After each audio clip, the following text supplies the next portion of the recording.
pays to have good credit. You would always want to be on the side of having good credit. Do you think it pays to have good credit? In this episode of It Pays to Have Good Credit, we're going to talk about something different. Normally in our podcast episodes, we talk more of, topics in relates to credit building or credit repair, or just giving free credit education to those people who are unfamiliar how to build their credit scores, or things that affect their credit scores, how to use a credit card, how not to use a credit card. Pretty much just giving free information to the general public who may not be too familiar when it comes to credit scores in general. So in this episode, again, I want to do something different and talk more into the actual laws and rules that us as credit repair business owners must follow.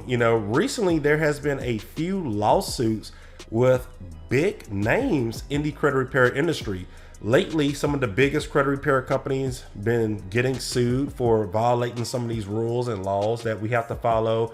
Most recently, one of the biggest credit repair softwares that pretty much all business owners use that want to get into the credit repair industry, they purchase this software so they can pretty much start their credit repair business. They can input their customer names into the system, get their credit reports, pretty much like a CRM system for credit repair. Every company has a CRM system where they store their customers' information, they log in, and it's actually how they do their work every single day. So it's pretty much that for credit repair businesses. But what I'm getting at, recently, one of the biggest software companies for the credit repair industry was recently sued by the CFPB, which is Consumer Financial Protection Bureau, and they were sued for violating laws that the FTC put out. And these laws are pretty much under the Telemarketing Sales Rule, or TSR. Okay, us as credit repair business owners, we also have to follow CROA, which is Credit Repair Organizations Act. If you are acting as a credit repair organization, or if you're selling credit repair, you have to follow these laws. It just is what it is. So some things I don't agree with when it comes to the TSR rule, and I'm going to talk about it in detail here. And pretty much for those who may be listening to this episode or watching this episode here on YouTube, I know normally, our customers tune in who may have just basic questions on credit scores, but a lot of you guys may find this video pop up on YouTube, or if you're searching on Spotify on how to start a credit repair business, this episode actually may pop up for you. So for those who are listening or watching, please take note of this. I'm not saying that I'm some type of lawyer or I'm getting this 100% correct. I'm just going to advise what I did with my business to stay in compliance with all of these rules that we have to follow. Because the last thing that I need under my belt right now is some type of crazy lawsuit, or getting shut down, or saying that I violated some type of law or anything crazy like that. So before we go into detail, okay, let's do a little bit of homework. So years and years and years and years ago, decades ago, credit repair, first started their own little industry here, helping consumers build or fix their credit scores. Now, when it comes to messing up your credit, there is no guarantee to fix your credit. If you mess up your credit, you need to wait 7 years until that stuff falls off. But here's the catch. A lot of those accounts that are on your credit report, a lot of them can be unverified, which happens a lot. There can be wrong information reported under some of those accounts, which causes them to get deleted by the credit bureaus.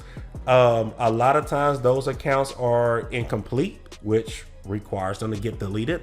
Or if you just simply submit a dispute, if it's a debt collection account or a charge-off account, whatever it is, a lot of times the creditor or the reporting company may not even respond to that dispute, which again, the credit bureaus will remove it from your credit report.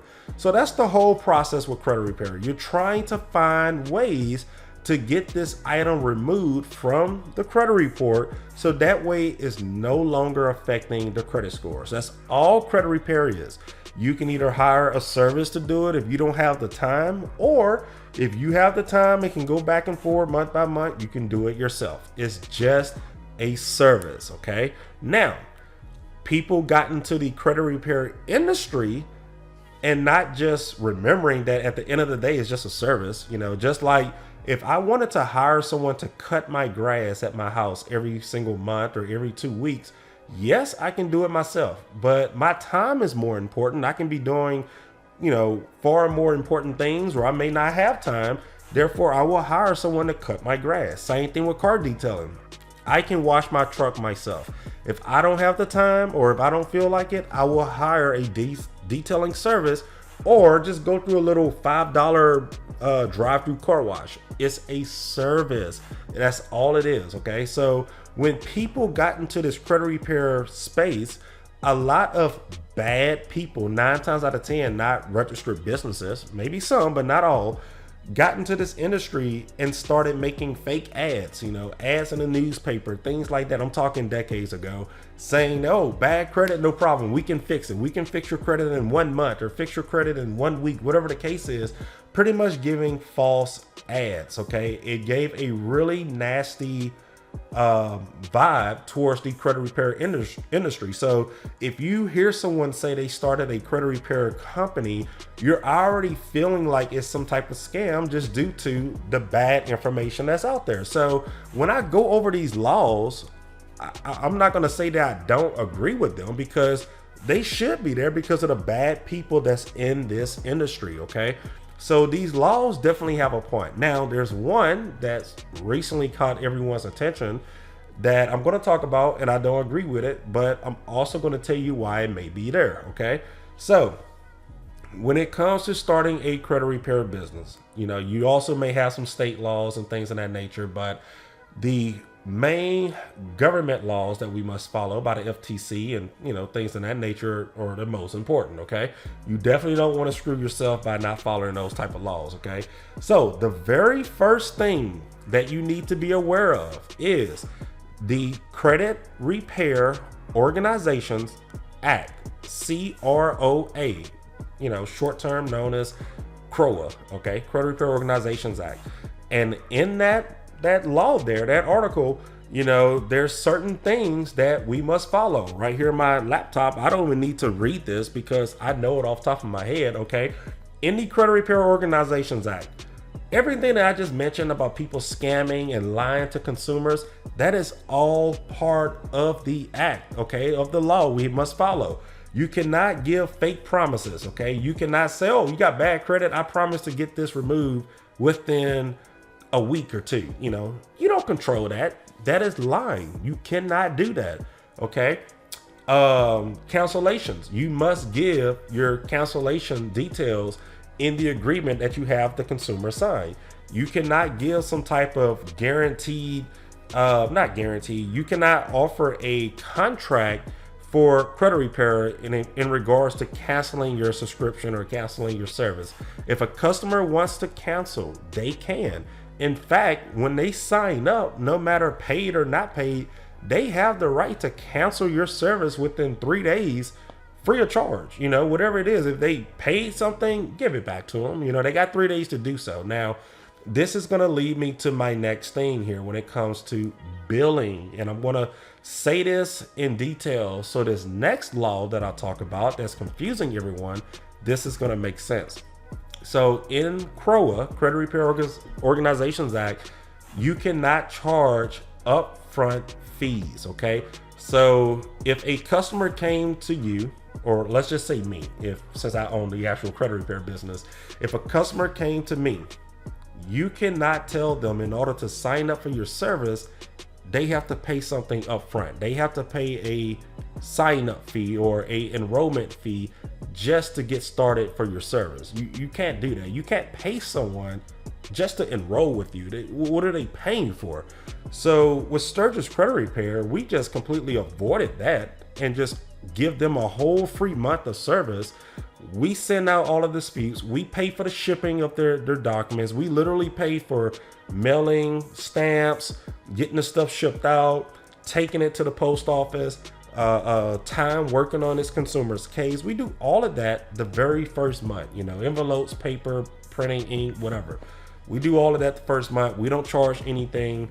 Now, some companies, which isn't bad, one of the biggest credit repair companies out there got sued for charging upfront sign-up fees. Now they offer a 7-day free trial, which again, the law says no advance fees before services are performed, which means this client needs to be enrolled.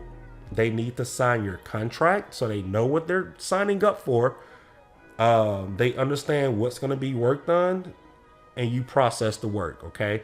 From there, you're kind of in compliance with this law. You can kind of do what you need to do as far as billing. Okay. Some companies do a 3-day free trial. After the 3-day cancellation period that this customer have to do, they go ahead and, may process a payment just for the first work fee or something like that. A lot of companies offer a 7-day free trial. We decided not to do any of that and just go ahead and do everything, especially that first round. We don't charge anything. Okay. So that's the whole idea when it comes to the Credit Repair Organizations Act. Okay. You cannot do an upfront sign up fee just to have them as your client. You cannot give fake promises, guarantees, and all that stuff, because think about it.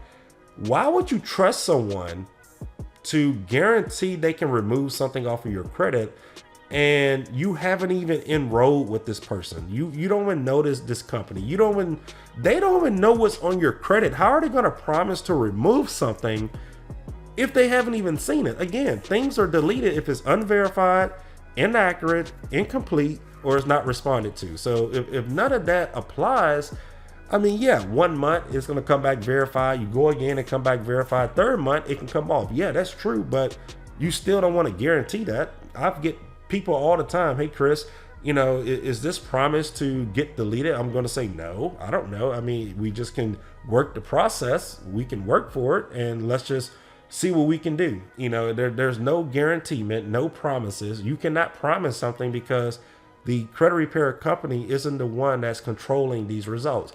You send it to the credit bureaus, and the credit bureaus are the ones responsible for making the appropriate decision. So these laws are in place for credit repair companies to work safe and in compliance and doing the right thing, which protects the consumer from fraud. Now, people that are not following those laws, they're going to have some issues. Okay. They can get fined, they can get in legal trouble, they can get shut down, whatever the case may be. Stay away from it. Okay. You as a consumer, if you're looking for a credit repair company, my thing is, if they don't tell you these laws and stuff up front to educate you that they're a lawful company, then that may be a problem as well. If you look here on Sturgis Credit Repair website, right here on the home page, we follow all laws and rules in the Credit Repair Organizations Act and the Telemarketing Sales Rule Act,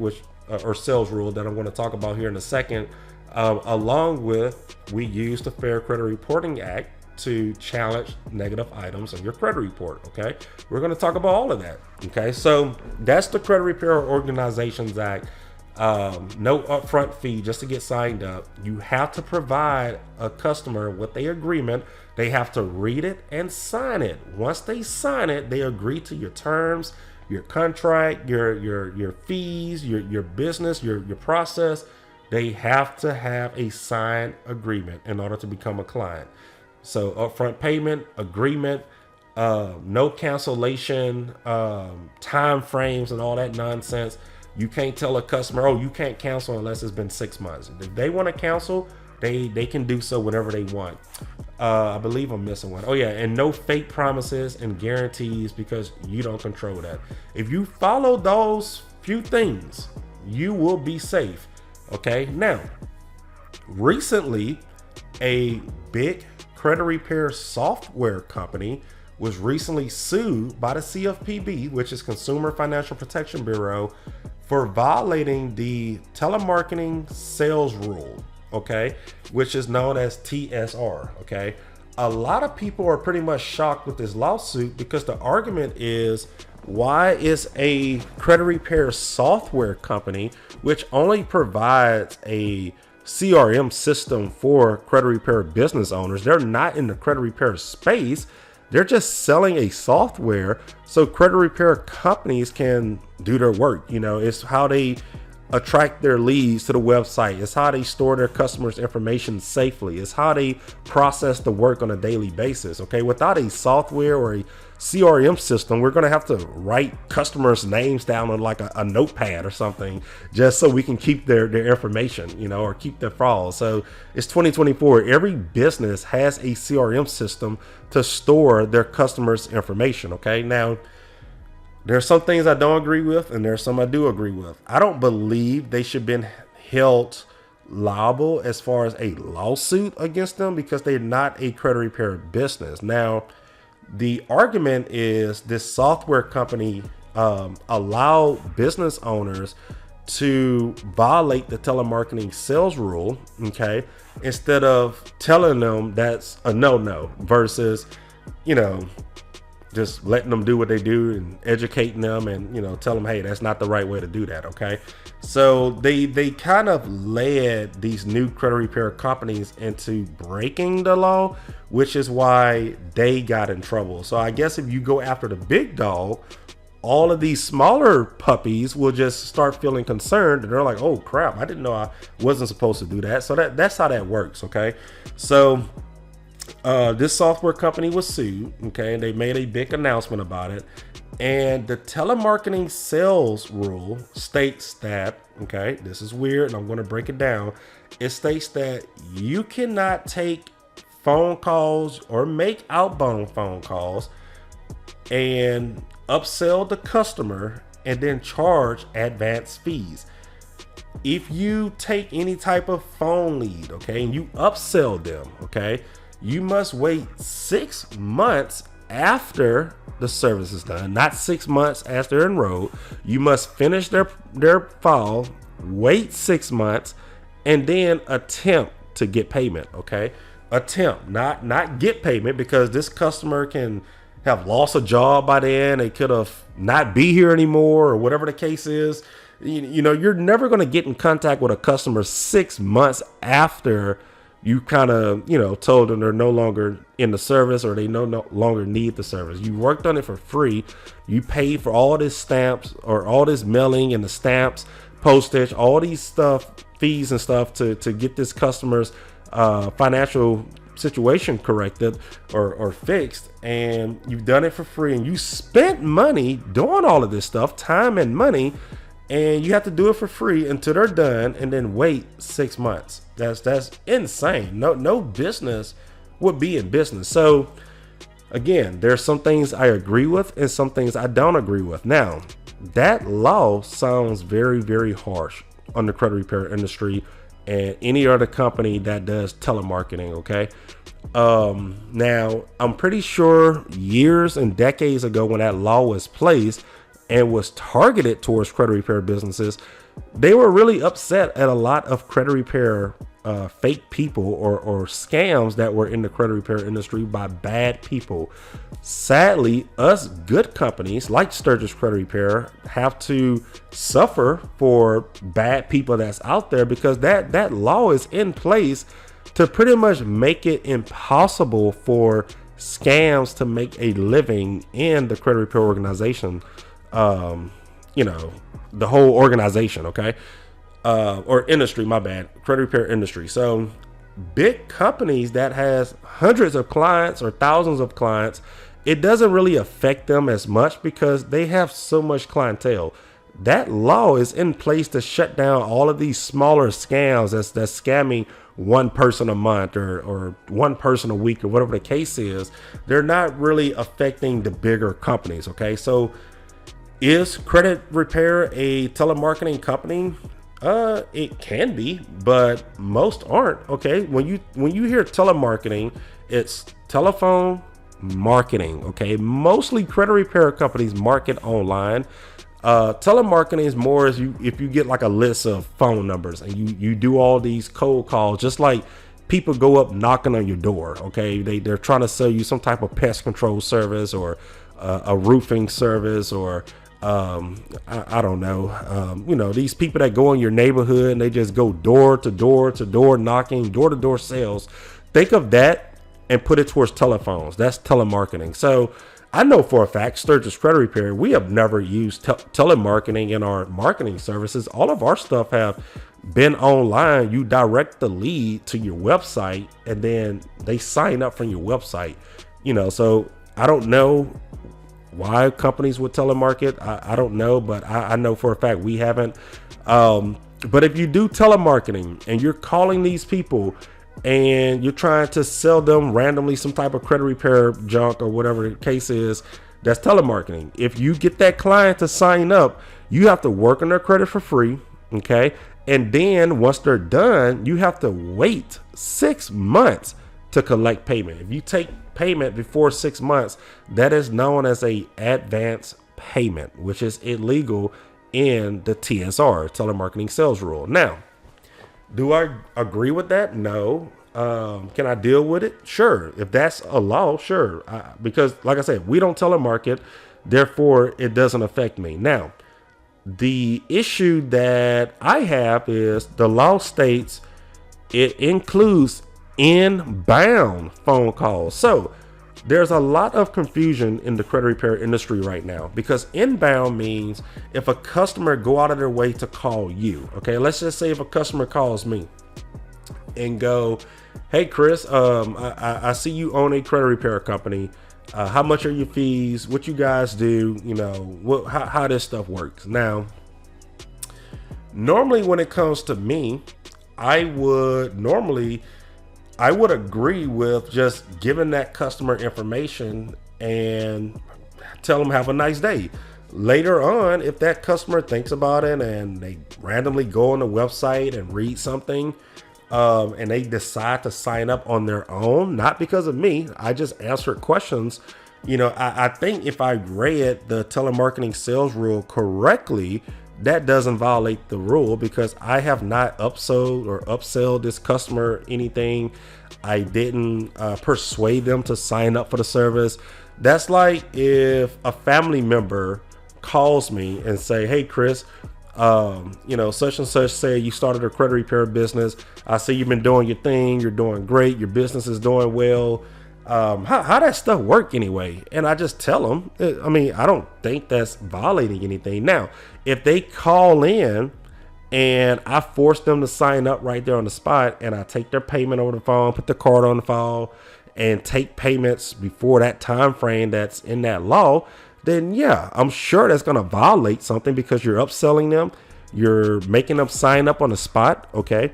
And you're doing all of this stuff over the phone. They haven't signed a contract or anything. It is what it is. Now, lately in the credit repair industry, I guess these software companies are pretty much making it to where if you violate the TSR, they are going to prevent you from using their softwares, which I don't disagree with that. Okay, so what they're doing now is making sure you direct the lead to your website, which you should be doing from the start. Is 2024. They go to your website, have some details on there, just like Sturgis Credit Repair. I have the laws that we must follow as a credit repair organization, because yeah, can taking inbound phone calls hurt your business if you're not making a sale or closing the sale when the lead is on the phone with you. Yeah, but if you have a strong website like Sturgis Credit Repair that shows them that these are the laws we must follow, so right there, the customer is trusting your business because you're following the law. Not only that, we have every possible question and answer on our FAQ page, or credit repair details page. So the customer literally reads and answer all of these most commonly asked questions right there on the website, and they sign up. Okay, that's how you should be doing things. Okay, so I'm not saying that you guys can't take inbound calls, but if you guys are not being careful with this, you can get in some serious trouble if you're upselling the client on the phone. Okay, so what most of these software companies are doing, they're just playing it safe, and they're not even allowing you to call some of these customers up front or not up front or take some of these calls up front and just talk to them about the service, because they just want to be, out of any type of legal issues. Okay. So that's the thing, guys. You need to follow the Credit Repair Organizations Act. You need to follow the Telemarketing Sales Rule. If you follow those two things alone, okay, treat people with respect, be honest, follow the law, you're going to do very well in the credit repair business. Okay. So that is my thoughts on things. I think the TSR new lawsuit against one of the biggest credit repair softwares out there really discouraged a lot of people, because they're like, oh man, we gotta take our phone numbers off the website and all this stuff. I mean, I'm sure you don't have to, but at the same time, you're gonna look a whole lot more in compliant if you don't have any way that the customer can say they got upsold over the phone and things like that. They just want you to be safe. Okay. I'm sure there's some ways around it. Again, I'm not a lawyer, so I'm not telling you what to do or what you can't do, but I'm just giving you reasons why this is a safe way to do it. Because if you look here on SturgisCreditRepair.com, we don't have our we don't have our phone number anywhere on the website, because one, I don't want to be liable for any type of laws that may have been violated. Okay. I just do things in compliance with the laws I'm required to follow. I wake up every day and do work. I provide good results for clients. I answer all of their questions, and I treat them with honest respect. If I continue to do that, I'm going to continue growing in the credit repair business, and it's just what I like to do. So for any of y'all that are thinking about getting into the credit repair industry, or if you guys are new to this podcast channel, definitely subscribe, listen to more. I'm going to show you guys more of the credit repair process, how we function here at Sturgis Credit Repair. And for those who are just tuning in just for general information in regards to credit itself, there are going to be more credit educational episodes on this podcast channel. And that is all for this one. If you use credit to improve your lifestyle and would like to share your story on the It Pays to Have Good Credit podcast, feel free to reach out to us at info@SturgisCreditRepair.com. Sturgis is spelled STIRGUS, creditrepair.com.